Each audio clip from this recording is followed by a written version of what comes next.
Bismillahirrahmanirrahim. Assalamualaikum warahmatullahi wabarakatuh. Salam sejahtera untuk kita semua. Pertama-tama terima kasih kepada Bapak Maulana Rahman sebagai dosen pengampu di mata kuliah Ekonomi Islam. Perkenalkan, nama saya Amanda Putri dengan NIM 2402011190 dari Prodi Manajemen Unit 02.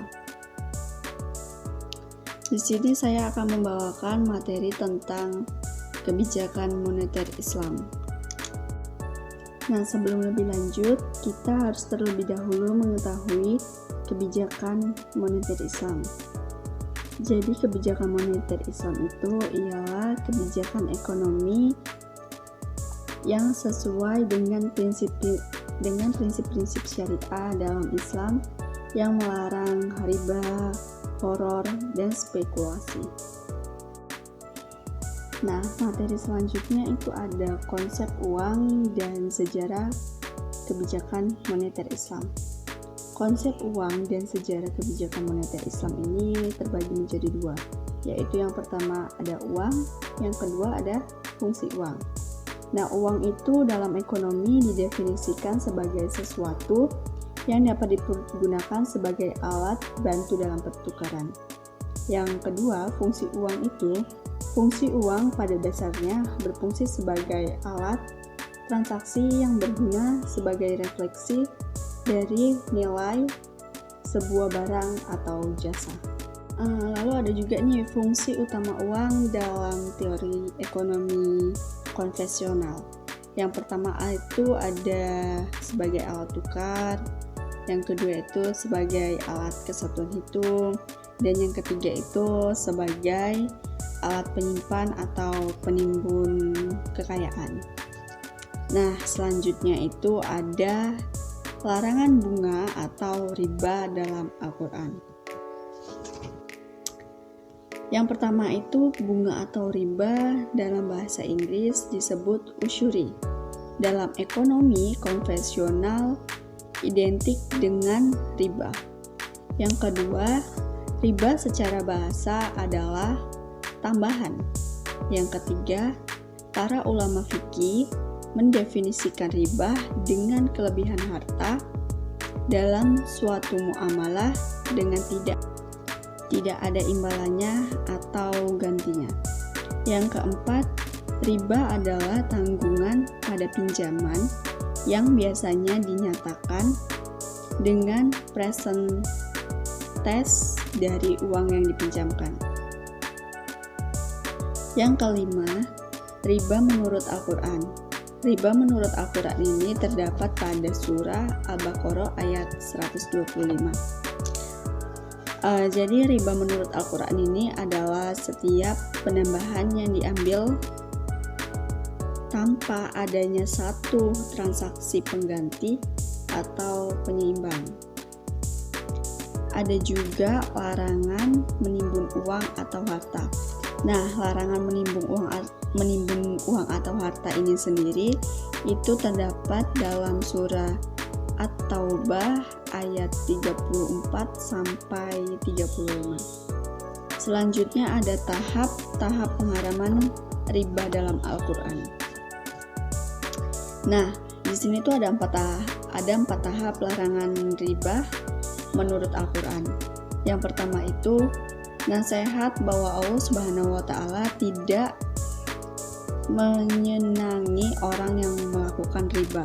Ini terdapat pada surah Ar-Rum ayat 39. Yang kedua itu riba digambarkan sebagai alat sesuatu yang berdampak buruk. Ini terdapat di dalam surah An-Nisa ayat 160 sampai 161. Yang ketiga itu riba diharamkan dengan dikaitkan kepada suatu tambahan yang berlipat ganda. Ini sendiri terdapat dalam surah Al-Imran ayat 130. Dan yang terakhir ataupun yang keempat, Allah dengan jelas dan tegas mengharamkan apapun jenis tambahan yang diambil dari pinjaman.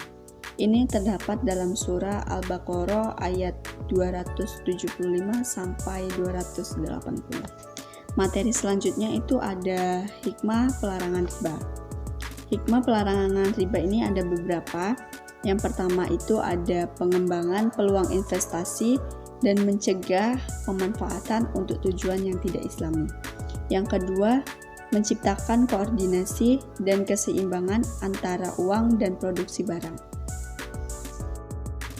Nah, yang ketiga, mewujudkan persamaan yang adil antara pemilik harta atau modal dengan usaha serta memikul resiko secara berani dan penuh rasa tanggung jawab. Inilah yang dimaksud dengan keadilan Islam.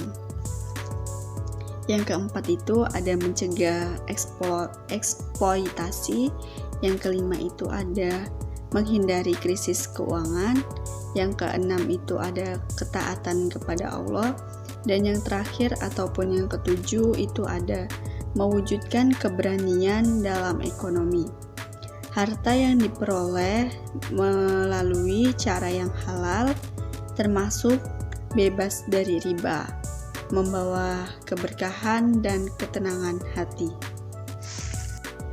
Nah, materi terakhir yang akan saya bawakan itu ada tujuan kebijakan moneter Islam.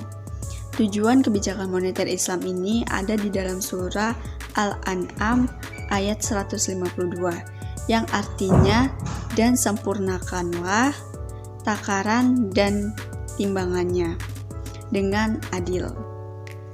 Adapun tujuan utama dari kebijakan moneter Islam ini, yang pertama itu mengendalikan inflasi. Mengendalikan inflasi ini apa sih, gitu kan?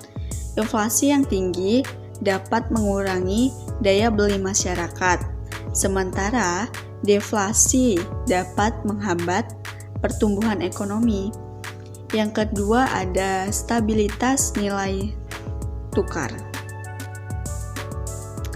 Stabilitas nilai tukar ini ialah kebijakan moneter membantu menjaga nilai mata uang domestik terhadap mata uang asing yang penting untuk perdagangan internasional dan kestabilan ekonomi nasional.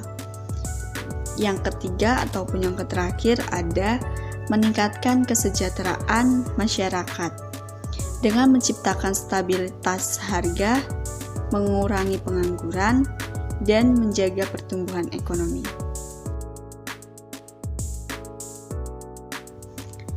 Baik, mungkin hanya itu saja yang bisa saya sampaikan ataupun materi yang saya jelaskan. Lebih dan kurang saya minta maaf. Kepada Allah saya mohon ampun. Wassalamualaikum warahmatullahi wabarakatuh.